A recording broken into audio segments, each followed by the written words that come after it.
1º de maio de 2001. Cenas de violência no Dia do Trabalho. A Europa enfrenta protestos nas ruas. Fidel Castro fala para a multidão habitual em Havana. E no maior centro industrial do Brasil, sorteios e músicas reúnem milhares de trabalhadores de São Paulo. Uma fazenda do presidente do Senado, Jader Barbalho, vira alvo do MST. Começa a vacinação do gado contra a aftosa no sul. Um título ameaçado. O brasileiro Popó desiste de uma luta por causa do fim do noivado. E morre Maria Clara Machado, a brasileira que usava livros para encantar crianças. O Jornal Nacional começa em meio minuto. Anote novos endereços da sua família, da sua casa, das portas abertas da Igreja Renascer em Cristo para você em Forma Vermelho, em Miami, em Orlando, em New Jersey e também em Boston. A cada reunião que você estiver conosco, você vai sentir a presença de Deus. Eu tenho certeza. Vai mudar a sua história. Igreja Renascer em Cristo, um pedacinho do céu, bem brasileiro, só para você, aqui nos Estados Unidos.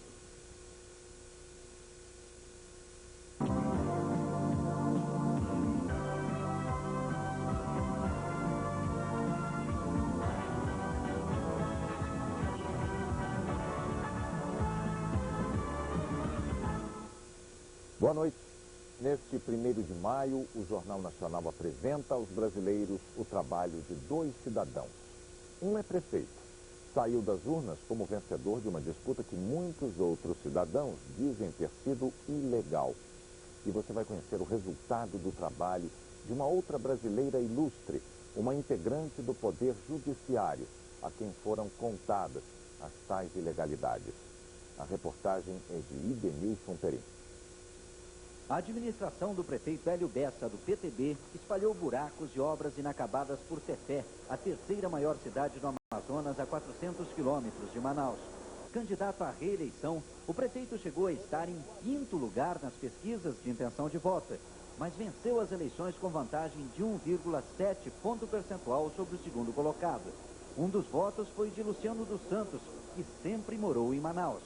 Dava R$100 para votar nele lá, aí eu fui. Júnior Marques nem conhece Tefé, mas para a Justiça Eleitoral, ele votou na cidade. Eu sei que eu cheguei para votar aqui em Manaus, aí não estava transferido para Tefé. Alguém votou em nome de Júnior. Só por título mesmo, votava. E lá não pede carteira de identidade, não pede nada. Chegava lá na sessão, votava e pronto, assinava pela pessoa. Quem explica tem experiência no assunto. Nas 2 últimas eleições municipais, este homem trabalhou transferindo eleitores para Tefé.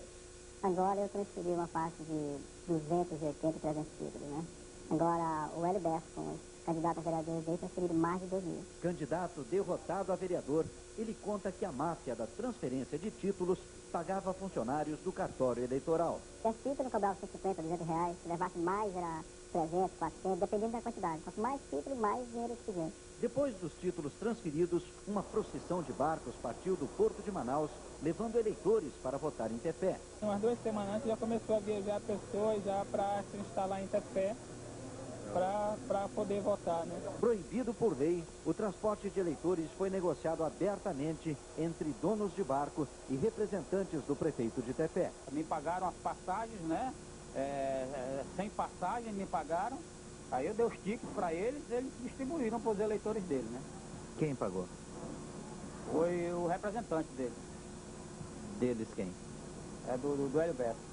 A estrutura de transporte de eleitores também contou com mototaxistas. O prefeito fez promessas para a categoria. Ele fez uma reunião com a gente aí no Monte Carlo e prometeu que daria 400 motos se eleito fosse. No dia da eleição, as corridas de metade dos mototaxistas de Tefé foram pagas por Hélio Bessa. R$30 de dinheiro e R$10 de gasolina. A oposição diz que 3.000 eleitores de fora vieram votar em Tefé, 10% dos votos da cidade. A Justiça Eleitoral fiscalizou 2.000 títulos e descobriu que 46 deles eram falsos. A oposição entrou na Justiça para impedir a posse do prefeito, mas o pedido foi negado. No despacho, a juíza Margarete Hegen disse não estar convencida das provas apresentadas, declarações de eleitores pagos para votar e o esquema de trabalho dos mototaxistas no dia da eleição.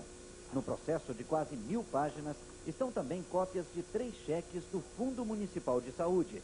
Os cheques de 20 mil, 15 mil e 12 mil reais foram preenchidos em nome de Riquileu Silva Pérez e Lélio Bessa, o motorista e o irmão do prefeito Hélio Bessa. Sacado 2 semanas antes da eleição, o dinheiro da saúde foi usado, segundo o prefeito, para pagar fornecedores. No aeroporto, a caminho de Manaus, o prefeito Hélio Bessa não quis comentar o assunto, prometeu conversar mais tarde. Bora marcar em Manaus? Aonde em Manaus? 91, 22, 23, 98. O Jornal Nacional ligou várias vezes para Hélio Bessa tentando marcar uma entrevista, mas o número que o prefeito forneceu é inexistente. Em instantes, festas e protestos no 1º de maio pelo Brasil. E a morte de uma brasileira que passou a vida encantando crianças. Point Cargo, transporte de carga com segurança. Warehouse com ampla área de estocagem e transporte com seriedade. Sistema de monitoramento via internet. Aqui o cliente acompanha passo a passo o transporte da carga do embarque ao destino final. Embarques diários, aéreos e marítimos de qualquer parte do mundo. Sistema de carga expressa em 48 horas para o Brasil. Point Cargo, ponto de referência em transportes internacionais. A ciência está fazendo a parte dela. Faça você a sua. Use camisinha. Todos contra a AIDS. Saúde. A Globo está ligada.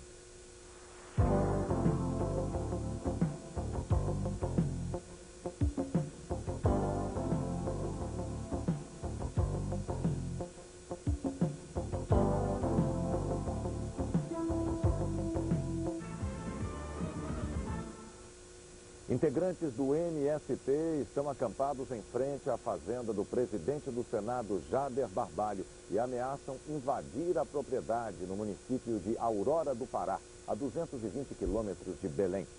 A fazenda Chão Preto tem 5.000 hectares e é considerada produtiva pelo INCRA. A movimentação é acompanhada pela Polícia Rodoviária Federal. Segundo a Secretaria de Segurança do Pará, a PM só vai agir se houver ordem da Justiça. 5.000 policiais militares de Sergipe entraram hoje no 5º dia de greve por aumento de salário. Só estão trabalhando os policiais lotados em presídios e prédios públicos. As delegacias de Aracaju registraram o dobro de ocorrências nesses 5 dias de paralisação. O feriado de 1º de maio foi comemorado com esporte, festas e protestos no Brasil. Madrugada e os trabalhadores do Crato, no sertão do Ceará, começam a caminhada de 12 quilômetros. No meio do percurso para Juazeiro do Norte, o sol aparece no sertão. Na cidade vizinha, as 15.000 pessoas foram recebidas com café da manhã. Em Brasília, a Corrida do Trabalhador. 1.200 atletas do Brasil inteiro correram os 10 quilômetros da prova sob o sol forte. Em Curitiba, o que começou com um punhado de pessoas há 50 anos, virou tradição. Enfrentar as trilhas que levam ao alto do Morro do Anhangaba. 2.000 pessoas partilharam da aventura.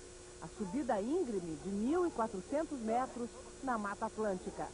Lá no alto, uma missa num altar de pedra.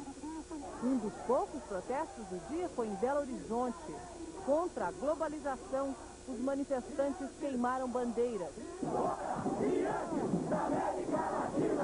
Em São Paulo, a comemoração do 1º de maio já não lembra a tradição de protestos dos anos 80. Cada vez mais, os discursos políticos são substituídos por sorteios de prêmios e as manifestações por shows de música. No Vale do Anhangabaú, a palavra de ordem da manifestação da CUT foi música. Artistas populares atraíram 20.000 pessoas. As duplas sertanejas mais famosas do país embalaram 1.200.000 pessoas na festa da Força Sindical. Intervalos para os sorteios de carros e apartamentos. Discursos quase não se ouviram. A música seguiu por 10 horas.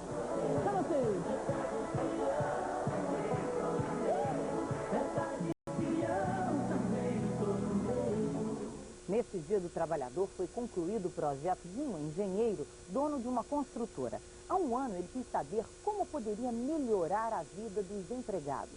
Construir uma creche para os filhos dele, talvez, mas não era disso que os funcionários estavam precisando. No palacete em construção hoje não houve trabalho, mas os operários compareceram.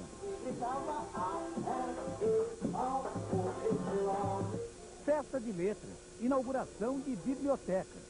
Uma pesquisa entre quase 200 empregados da construtora encontrou 30% de analfabetos e 8% que não sabiam nem reconhecer o mapa do Brasil. Mas também revelou muita vontade de aprender. Nós fazemos concreto, não temos experiência em fazer biblioteca. Fomos na Universidade de São Paulo e eles adoraram a ideia. A USP ajudou e, com o apoio da prefeitura, todas as obras da empresa terão uma biblioteca temporária, que as famílias dos operários também podem frequentar. O encanador, que parou na 6ª série, teve a ajuda do filho, que está na 7ª, para se aproximar do computador. Eu não quero ficar para trás, eu quero ver se acompanham ele. O ambiente até reacendeu uns versos na memória do mestre de obras. Oh, que saudade que eu tenho da aurora da minha vida, da minha infância querida que os anos não trazem mais. Computador ligado à internet, jornais e revistas e mais, é claro, os livros. Não há dúvidas de que a simples presença de tudo isso num canteiro de obras já é importante, mas a ambição do projeto é ainda maior. A Biblioteca do Trabalhador serve para encurtar a distância entre o circuito cultural da cidade e esse usuário que normalmente não tem acesso a esses espaços. Por isso mesmo, a festa, aí já com centenas de convidados, continuou numa biblioteca da prefeitura, com atividades para todos, e onde seu Cícero achou o que procurava. A sombra das bananeiras debaixo dos laranjais. Linda essa poesia. Primeira vez que estou pegando nesse livro. Foi enterrada hoje no Rio de Janeiro a escritora e teatróloga Maria Clara Machado. Tinha leucemia e morreu em casa. Há quase 50 anos, Maria Clara Machado criou o Teatro Tablado, que formou várias gerações de atores, atrizes e de pequenos frequentadores de teatro. Hugo tem só 3 anos de idade e faz questão de ir ao teatro para sentar e ouvir história. Se hoje existem peças infantis até em shoppings, é graças ao esforço de Maria Clara Machado, palavra de um dos mais de 4.000 atores que ela formou. Se não fosse a Maria Clara Machado, não estaríamos nem aqui, né? Porque o teatro infantil começou com ela. Incentivadora do teatro infantil, a escritora tornou famoso um pequeno grupo de teatro amador que se transformou em referência nacional. Essa calçada acabou se tornando ponto de partida para muita gente que queria virar ator ou atriz pelas mãos de Maria Clara Machado. Todos os anos, centenas de jovens vêm para cá, enfrentam filas, tentando uma vaga no grupo do Teatro Tablado. Com seu trabalho, Maria Clara Machado transformou essa pequena porta na entrada de um mundo mágico e especial. 26 peças escritas, como A Menina e o Vento, O Cavalinho Azul e Plúcio Fantasminha. Eu sou fantasma. Hoje o tablado virou lugar para se despedir da escritora. Depois do enterro, o sentimento era de gratidão. Todo mundo que passou pela mão da Clara, assim, se sente um pouco filho e um pouco órfão nesse momento. Assim. Doente, aos 80 anos, Maria Clara Machado continuava a passar lições de vida. Cabe você viver bem essa idade e as idades que vêm depois. Foi aberta hoje em São Paulo uma exposição que lembra um dos maiores esportistas brasileiros de todos os tempos. No 7º aniversário da morte de Ayrton Senna, uma fila imensa se formou do lado de fora da exposição. São 200 objetos ligados a momentos marcantes da carreira do piloto. Viviane Senna, a irmã de Ayrton, distribuiu autógrafos ao lado da McLaren, em que o piloto conquistou o bicampeonato em 1990. Em instantes, motoqueiros revoltados botam fogo num bar de Porto Alegre. Uma dor de cotovelo faz o campeão Popó desistir da luta deste fim de semana. Nesta quinta, você vai ver em Linha Direta o caso do homem que foi capaz de sequestrar o próprio sobrinho para receber dinheiro da família. Se a gente não obedecesse ele, realmente ele matava. E ainda, a história da mulher acusada de encomendar a morte do marido, um atuante líder sindical de Brasília. Nesta quinta, em Linha Direta.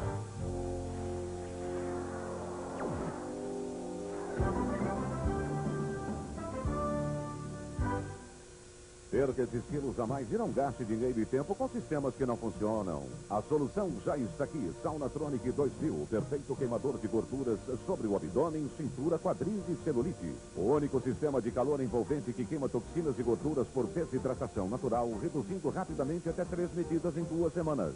Saunatronic 2000. Peça agora mesmo e veja os resultados em apenas 2 semanas.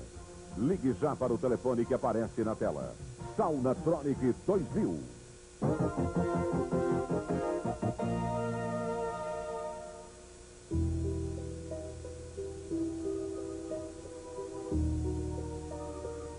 Alimentos muito gordurosos aumentam o colesterol.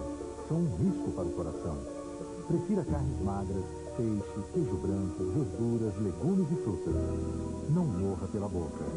Guarde seu coração para grandes emoções.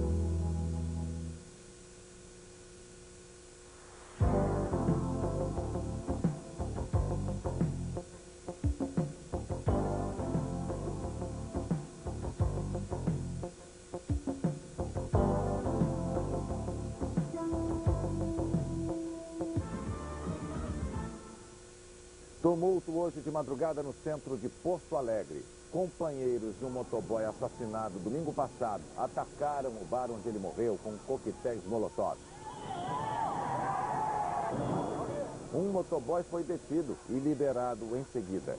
Os motoqueiros acusam o segurança do bar de ser o autor do assassinato. Ele já teve a prisão pedida pela polícia. O brasileiro Acelino Popó Freitas está ameaçado de perder o título de campeão mundial de boxe. Ele desistiu de enfrentar o húngaro Laszlo Bognar. Na academia, há 3 dias o campeão não aparece para treinar. O técnico e o sparring estavam prontos para viajar com ele. Eu não sei o que fazer, né? Pessoalmente não tem nem como ajudar. Na luta marcada para sábado nos Estados Unidos, Popó iria defender o cinturão de campeão do mundo pela Organização Mundial de Boxe, na categoria superpena. Está sujeito a perder tudo. Conseguimos tudo com muita luta, muita dedicação, e vamos perder dessa maneira, né? Popó já perdeu os 2 voos que foram marcados. Ele foi visto pela última vez no domingo, quando visitou os pais. Abalado emocionalmente, deprimido, Popó disse à família que não tem condições de viajar, muito menos de lutar. O motivo, segundo os amigos, seria uma desilusão amorosa. O noivado com a baiana Eliana Guimarães durou quase 1 ano. O rompimento teria transtornado o campeão. Hoje ele conversou com a família por telefone, mas os parentes não dizem onde ele está. Só me disse que estava em um lugar bom, que a cabeça dele está 100%, que ele está bem melhor, entendeu? No telefonema, Popó confirma que não vai mesmo viajar. Não tem luta de assistir mais. Eu não estou bem para lutar, entendeu? Não estou, a cabeça psicologicamente eu bem. Os pais de Popó estão preocupados, mas divididos. Dona Zuleika acha que o filho seria derrotado se fosse lutar. Ele não está com a cabeça boa para lutar. Eu vejo Popó quando chega aqui. A tristeza de Popó aqui dentro. O pai do campeão não concorda com a mulher e faz um apelo ao filho. Popó, pelo amor de Deus, meu filho, você vai ganhar. Quarta-feira com sol em quase todo o Brasil e mais chuva na região sul. O ar quente cobre o país e deixa o tempo aberto na maioria das regiões, impedindo que as nuvens carregadas avancem em direção ao sudeste. O dia fica chuvoso em boa parte do sul. Na área clara, muito sol e clima seco. Na faixa que vai do Paraná ao Nordeste faz sol e chove à tarde por causa da umidade do ar. Mínima de 13 graus em Curitiba, máxima de 35 no Rio de Janeiro. Começou hoje a vacinação contra a febre aftosa em animais de 14 estados brasileiros. A medida é preventiva. Não há surto da doença no país, mas a constatação de focos de aftosa na Argentina, no Uruguai e no Paraguai, bem próximos da fronteira, preocupa os criadores de gado. E agora à noite o governo do Rio Grande do Sul aceitou a proposta do Ministério da Agricultura de retomar a vacinação em municípios junto à fronteira com o Uruguai e a Argentina. A última vez em que o gado gaúcho foi vacinado contra a doença foi em abril do ano passado. Além do Rio Grande do Sul, apenas Santa Catarina tem status de zona livre da aftosa sem vacinação, o que facilita e valoriza a exportação da carne. O mês de maio começou com uma novidade no litoral de Pernambuco. Pela primeira vez em 10 anos, não vai haver o defeso do camarão, período em que a pesca é proibida. O IBAMA aposta na conscientização dos pescadores. Em 26 anos de mar, o pescador Milton da Silva sabe muito bem onde jogar a rede para encontrar camarão. Ele consegue pescar 20 quilos por dia. Esse é o camarão Vila Franca. Qual o tamanho dele? Mais ou menos de 12 a 15 centímetros. Para os pescadores de camarão, o despeso é um período de sacrifícios. Nesta época, a pesca é proibida para garantir o crescimento e a reprodução da espécie. A gente fica aqui parado, sem fazer nada. E o camarão aí na lama, bom, e a gente sem pegar nada. Depois de 10 anos de pesca proibida durante os meses de maio e junho, o IBAMA decidiu suspender o período de despeso no litoral de Pernambuco. O novo tipo de controle é uma espécie de voto de confiança. Em vez de proibir a pesca, os técnicos do IBAMA resolveram apostar na conscientização dos pescadores. Foram muitas reuniões para que os pescadores aprendessem a importância de preservar os camarões mais jovens que surgem em grande quantidade nesta época. Preservado na sua área, no seu habitat natural. Eles assinaram um acordo em que se comprometem a só pescar os camarões que tenham mais de 2 gramas e pelo menos 7 centímetros. Os fiscais vão medir e pesar diariamente parte do que for pescado. Se o pessoal desrespeitar o acordo, o que acontece? Retorna o despeso. Os pescadores já entenderam a nova responsabilidade. Estou consciente. Quem é que ganha quando se respeita essa determinação? Acho que o pescador, né? Porque ele tem camarão para toda a vida. Daqui a pouco, o governo americano dá novo impulso ao projeto Guerra nas Estrelas. E o Dia do Trabalho, mais uma vez, é cheio de protestos violentos pelo mundo. Nesta quarta, para comprar um ar-condicionado de segunda mão, a grande família decidiu apertar o cinto para valer. Se é promessa de santo, a gente está pedindo para parcelar. Mas acabar com esse calor pode sair mais caro do que se imagina. Eu não sustento o ar, eu já contei, né? Não, depois que ligou esse negócio daí, a conta de luz deu 3 cambalhotas pra gente. Agora vai ser preciso muita união e carinho para sair desse sufoco. Sabe que eu estou adorando essa nossa noite romântica. É capaz da gente ter jantar à luz de vela agora todo dia. Nesta quarta, a grande família.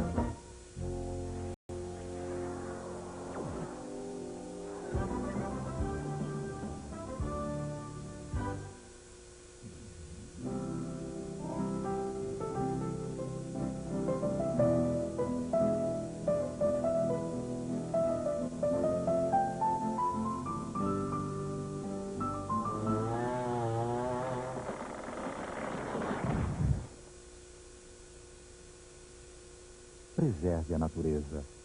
Amar é cuidar. Canal Futura e Rede Globo. Uma parceria pela educação.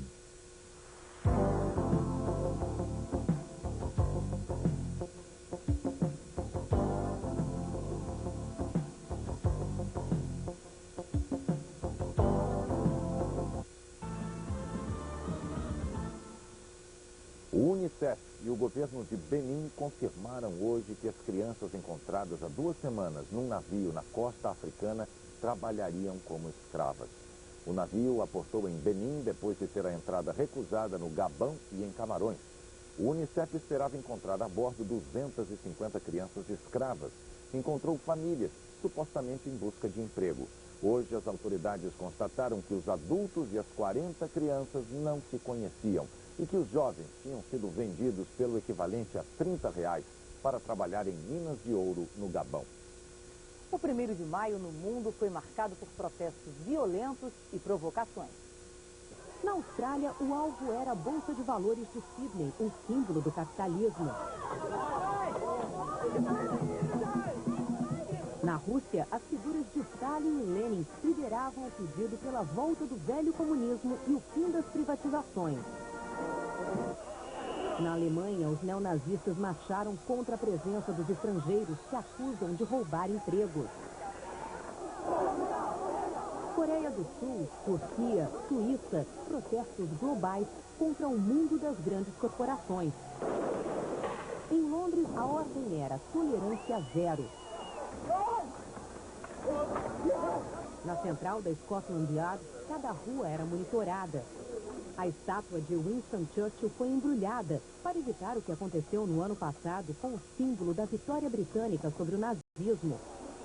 Num dia útil para o comércio, as vitrines tiveram que ser cobertas. Os lojistas temiam os prejuízos. No ano passado, foram mais de R$ 1,5 milhão. O protesto começou pacificamente com os ambientalistas sobre duas rodas. A manifestação anti-globalização reúne diferentes grupos.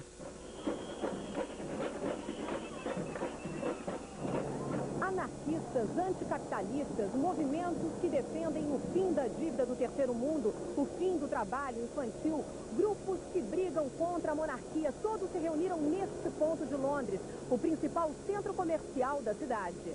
A polícia cercou o local do encontro. Ninguém saía, ninguém entrava. Não faltaram provocações.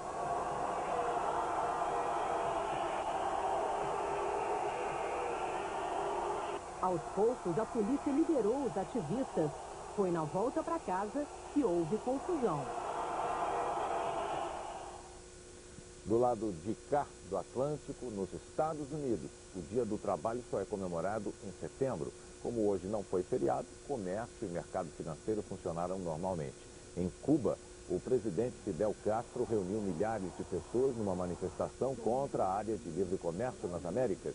No discurso de 3 horas em Havana, disse que Cuba entrou no milênio com energia revigorada, depois de 42 anos de resistência contra o bloqueio econômico liderado pelos americanos. O governo filipino declarou hoje estado de rebelião na capital Manila, depois da recente onda de protestos. Um manifestante e 2 policiais morreram durante a madrugada. Os ativistas favoráveis ao ex-presidente Joseph Estrada tentaram invadir o Palácio Presidencial. A atual presidente, Glória Arroyo, pediu o fim dos protestos. Estrada foi preso na semana passada, acusado de corrupção.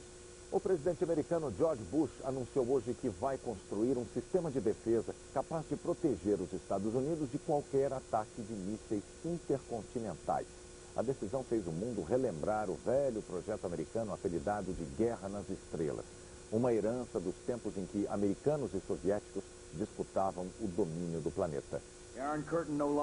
Os inimigos mudaram. Foi assim que George Bush justificou o novo sistema de defesa antimísseis e explicou: em tempos pós-Guerra Fria, o perigo de um ataque nuclear não vem mais da Rússia, a antiga União Soviética, mas de países como Irã, Iraque, Coreia do Norte.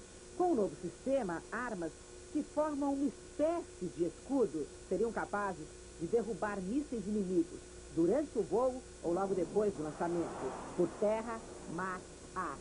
Pode não ser muito fácil. Um problema é o custo, estimado em pelo menos 60 bilhões de dólares. Outro é a oposição da China, da Rússia e até de alguns países aliados. China e Rússia, principalmente, acham que esse novo sistema passa por cima do Tratado Antimísseis Balísticos, assinado por Estados Unidos e União Soviética em 72, e que ele pode provocar uma nova corrida armamentista. Seria o retorno da Guerra nas Estrelas? George Bush disse que não, e que o novo sistema deve ir além do antigo. Além do sistema, ele confirmou que está disposto a reduzir o arsenal nuclear dos Estados Unidos. Hoje são pelo menos 7.200 armas. Antes de fazer o discurso, o presidente americano ligou para o presidente russo, Vladimir Putin, para dar detalhes sobre o sistema de defesa antimísseis. O homem que pagou 20 milhões de dólares para passar alguns dias na Estação Espacial Alpha encorajou hoje outras pessoas a seguir o exemplo dele.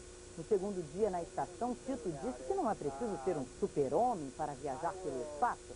O milionário contou que está se sentindo muito bem e que agora quer ajudar mais gente a fazer o mesmo. Veja a seguir o detalhe que está ajudando brasileiros a conseguir empregos muito disputados. E as semelhanças ocultas de ofícios que parecem não ter nada em comum. Alô?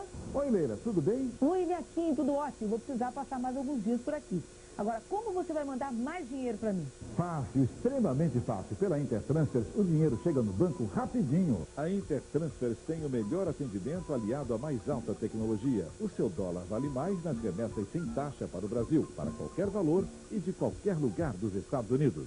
Intertransfers, fácil, extremamente fácil. 1877-565-8667. Quando era pequeno, o menino sonhava sonhos diferentes. Sonhava que as bibliotecas eram mais que bibliotecas. Eram aventuras maravilhosas de se viver. E que ele era personagem de todos os teatros, de todas as escolas, de todos os museus, de todas as ruas e de todas as cidades. Sonhava que as florestas ficavam cada dia mais verdes, os céus e os mares mais azuis e mais limpos, e que tudo que existia em seu país tinha sua própria história e seu próprio valor. A comida, a música, a dança, a literatura, as festas. Tudo era uma coisa só e muito parecida com ele. Quando o menino acordou, viu que era tudo verdade. Que ele havia crescido tanto que havia se transformado num gigante e vivia num grande e belo país chamado Educação.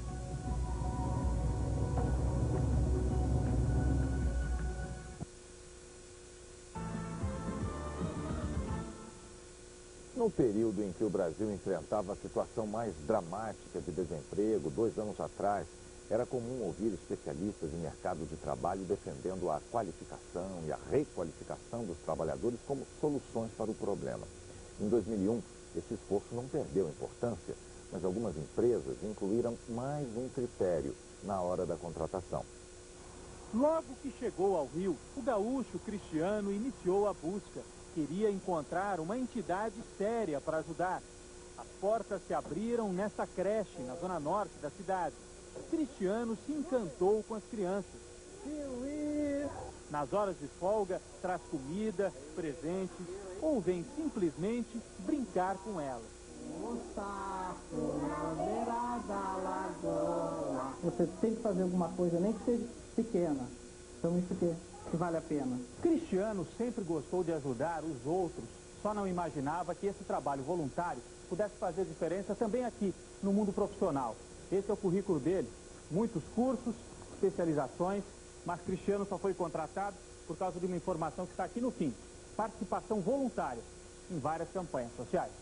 Ele disputou a vaga com 30 candidatos. Nós estamos imaginando que uma pessoa com essa visão tenha uma capacidade colaborativa dentro da empresa, de integração com os outros funcionários, muito maior do que normalmente se vê nos currículos. Né? Essa é uma tendência, dizem os especialistas. Os candidatos a uma vaga agora não são avaliados mais só pelo perfil profissional. A empresa, ao analisar 2 profissionais que estejam no mesmo patamar de competência, ela vai privilegiar aquele que realmente está engajado em algum projeto comunitário. E dentro da empresa, esse tipo de funcionário vira um exemplo. Cristiano atraiu outros 17 colegas para trabalhos voluntários. A gente está muito feliz e quer continuar essa campanha, quer envolver o prédio todo, de repente o bairro todo, a cidade toda. Você sente assim, um outro sentido na vida, é uma coisa muito bacana. Existem profissões que parecem não ter rigorosamente nada em comum, mas é só nas aparências. O repórter Tino Marcos descobriu semelhanças surpreendentes em 2 ofícios que despertam grandes paixões. Podem ser até 4 horas seguidas, de exercícios laterais, agitados, como os de toda a orquestra. Essa gente, na verdade, é um atleta, mas está com a atleta dos dedos. Energia, suor, calorias queimadas. A forma física é amiga do artista. O atleta cuida do corpo, o músico também. É por isso que, além de bemóis e sustenidos, eles também gostam dos resultados de uma boa malhação. O israelense Yehuram Sharovitz, maestro da Orquestra Sinfônica Brasileira, costuma levantar objetos bem mais pesados do que a batuta. Exigem dos braços e dos abdominais e da coluna vertebral, das costas também. O fôlego da cantora lírica Eliane Coelho é cultivado com raquete e bolinha. E no caso desse pessoal dos sopros, a gente tem que ter uma capacidade respiratória tão boa quanto um maratonista, por exemplo, para tocar um concerto. nadar para aumentar a capacidade de consumo de oxigênio. ainda um outro aspecto que aproxima músicos e atletas, e normalmente dói. A gente costuma ter tendinite nos braços e nos pulsos. Uma área que fica muito sobrecarregada são os ombros, a nuca. Quantas semelhanças. Uma orquestra é um time. Só que nessa arquibancada, nesse campo... A única diferença é que aqui o público, a torcida pode gritar só ao fim do concerto, não durante o concerto, né?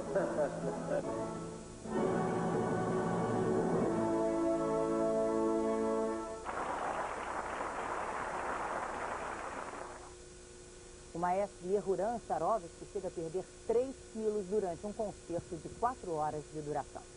Uma boa noite para você. Boa noite e até amanhã.